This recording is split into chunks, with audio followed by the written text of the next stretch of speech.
ताई कुठून आलात आपण? पिंपळगाव जोगा. कुठं निघालात? आम्ही चाललो लेण्या बघायला. कुठं ते? कारलेला, कारले भाजीला. कुठं चाल? लोणावळा. कोण घेऊन चाललंय तुम्हाला? भारतीय बौद्ध महासभेच्या सोबत चाललोय आम्ही. कोणता तालुका? मावळ तालुक्यात चाललोय. पिंपळगाव जोग्यावर तुम्ही कोणत्या तालुक्यातून आलेत? तालुक्यातून आलोय. तुम्ही सकाळपासून या सहलीमध्ये धम्म सहलीमध्ये ताई कसं काय वाटतंय तुम्हाला या प्रवासामध्ये? छान वाटतंय. बोल. चांगलं वाटतंय.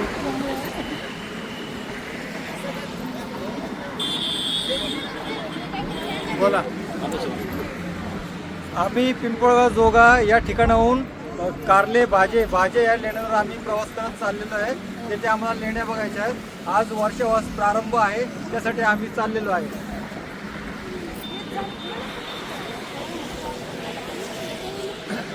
गुरुजी, बोला. आपण या ठिकाणावरून आता मावळ तालुक्यामध्ये चालतो. भांजेले येण्याची ते आज वर्षवाचं उद्घाटन आहे समारंभ. त्या निमित्ताने आम्ही जुन्नर तालुक्यातून चाललो आहोत. गुरुजी कुठून आलात आपण? दोलवट आणि आता कुठे चाललात? कारले पाहिजे लेणी बघायला फार वेगळा आनंद मिळतोय. गुरुजी काय सांगाल तुम्ही? आता ही धम्म सहल निघाली, आपण वर्षवास प्रवचन मालिकेचं उद्घाटन या ठिकाणी उद्घाटन समारंभाला चाललोय. ही 2500 वर्षाची परंपरा आहे.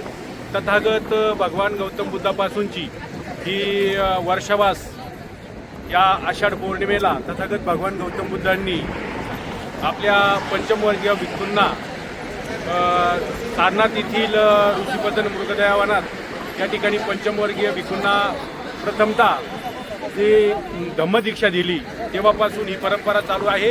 आणि ती परंपरा टिकवण्यासाठी आम्ही भारतीय बौद्ध महासभेचे सर्व कार्यकारिणी, महिला कार्यकारिणी या कारले आणि भाजी लेण्या पाहण्यासाठी आणि त्या ठिकाणी उद्घाटनाचा कार्यक्रम आहे जिल्ह्याच्या वतीने. आणि आम्ही तालुक्यातले सर्व कार्यकर्ते, महिला भगिनी त्या ठिकाणी जात आहोत.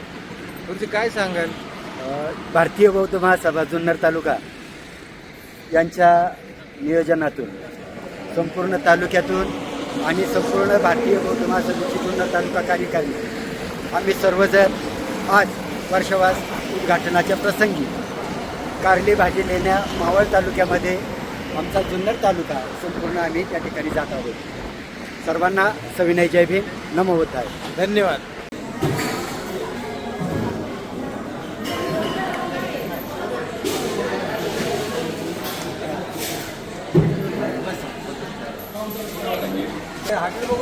पोटभर जेवले का? नाहीतर राहायचे उपाशी. चांगले होते का भाज्या बिज्या? मग लय भारी. तुम्ही आता तुम्ही आमची मुलं कधी